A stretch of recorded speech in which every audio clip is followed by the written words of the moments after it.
Pensemos en esto por un momento. El puente que cruzamos para ir a trabajar, el edificio donde pasamos el día. Todo eso se mantiene en pie gracias a una ciencia casi invisible. Y bueno, hoy vamos a meternos de lleno a descubrir sus secretos. Seguro que es una pregunta que nos hemos hecho más de una vez, ¿no? Uno va por la calle, mira hacia arriba y ve esos gigantes de acero y concreto. Y es que es inevitable, te preguntas, pero ¿cómo es que todo eso no se viene abajo? Es una locura si lo piensas. Y no, la respuesta no es magia, aunque a veces lo parezca. Es algo de hecho mucho más poderoso. Estamos hablando de una disciplina súper rigurosa, un montón de cálculos y principios que trabajan ahí, en silencio, para mantenernos a salvo. Hoy, por fin, le vamos a poner nombre y apellido a esa ciencia. Entramos a nuestra primera sección, la ciencia de las fuerzas. Y aquí es donde todo, absolutamente todo, comienza. Vamos a hablar de la famosísima resistencia de materiales. A ver, para que quede súper claro, la resistencia de materiales es la ciencia que responde preguntas como, oye, ¿cuánto puedes estirar una liga antes de que se rompa? O ¿cuánto peso aguanta una tabla de madera antes de que se parta? Cada material, sin excepción, tiene su límite. Y esta disciplina nos enseña no solo a encontrar ese punto de quiebre, sino, y esto es lo más importante, a diseñar para nunca, jamás acercarnos a él. Y aquí tenemos, digamos, el vocabulario básico de esta ciencia. Analiza cosas como el esfuerzo y la deformación, que es básicamente cómo un material se estira o se comprime. También la flexión, que es lo que le pasa a una viga cuando le pones peso encima.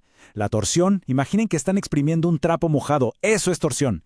Y ojo con el pandeo, que es súper importante. Es lo que sucede cuando aplastas una columna delgadita y de repente, ¡pum!, se dobla hacia un lado.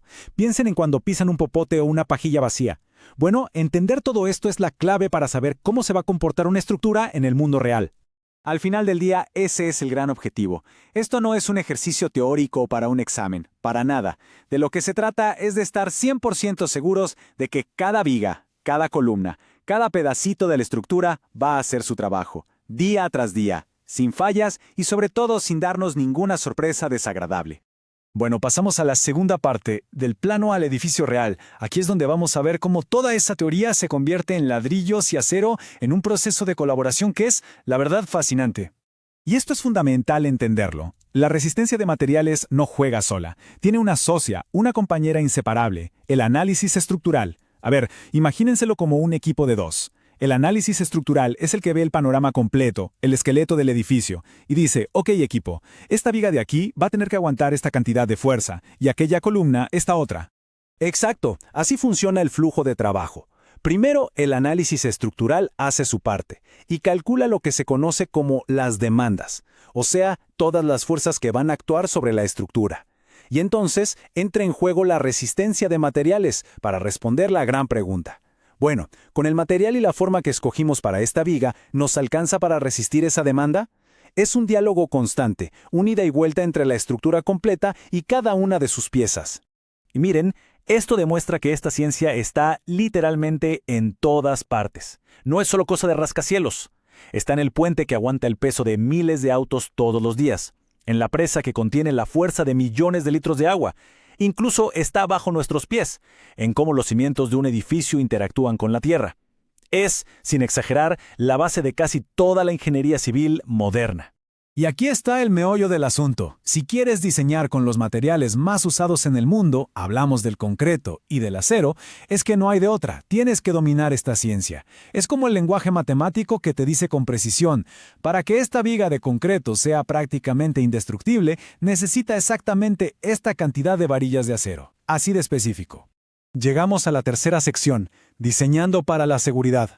Porque al final de cuentas, todos estos cálculos, todas estas fuerzas y materiales apuntan a una sola cosa, la seguridad. Y en esto, seamos claros, no puede haber el más mínimo margen de error. Miren, si hay algo que se tienen que llevar de toda esta explicación, es esta fórmula. Esta es la regla de oro de la ingeniería estructural. Resistencia debe ser mayor o igual a la demanda, siempre.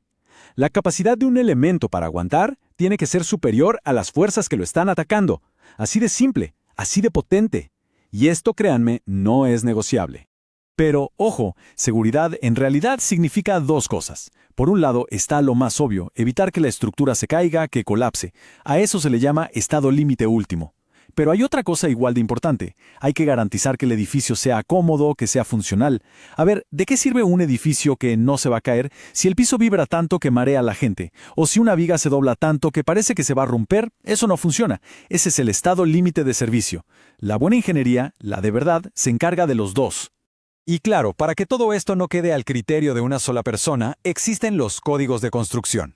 Pensemos en ellos como los libros de reglas oficiales del juego del diseño. Están escritos por comités de expertos de todo el mundo y te dicen exactamente cómo calcular y qué márgenes de seguridad usar. ¿El objetivo? Que cualquier edificio, lo diseñe quien lo diseñe, en donde sea, cumpla con los mismos estándares de seguridad. No es una sugerencia, es una obligación legal. Y esto no para, ¿eh? La ingeniería sigue evolucionando. Hoy, los diseños son todavía más seguros porque parten de una idea muy inteligente: no confiar ciegamente en los números. Se usa lo que se llama un enfoque probabilístico. Imaginen que es como jugar con una balanza. Por un lado, exageramos un poco las cargas, o sea, le ponemos más viento o más peso del que probablemente habrá. Y por el otro lado, castigamos un poquito la resistencia del material, como si fuera un poco más débil de lo que es en realidad. ¿Qué logramos con esto? Inclinamos la balanza siempre, siempre a favor de la seguridad. Es como crear un colchón de protección contra cualquier imprevisto. Y así cerramos el círculo. Esta es la gran conclusión. La resistencia de materiales es en esencia ese puente mágico entre el mundo físico, el de las fuerzas reales, y el mundo abstracto de las matemáticas. Es lo que nos permite traducir cargas en cálculos y, lo más importante, transformar esos cálculos en las estructuras seguras que definen nuestro mundo. Así que la próxima vez que viajen en un avión, que se suban a un coche o incluso que se sienten en una silla, piensen en esto por un segundo. Detrás de todo eso está la resistencia de materiales, trabajando en silencio asegurándose de que todo funcione como debe ser. Y queda la pregunta en el aire: ¿en qué otras partes de nuestra vida diaria está presente esta ciencia invisible, garantizando nuestra seguridad sin que ni siquiera nos demos cuenta?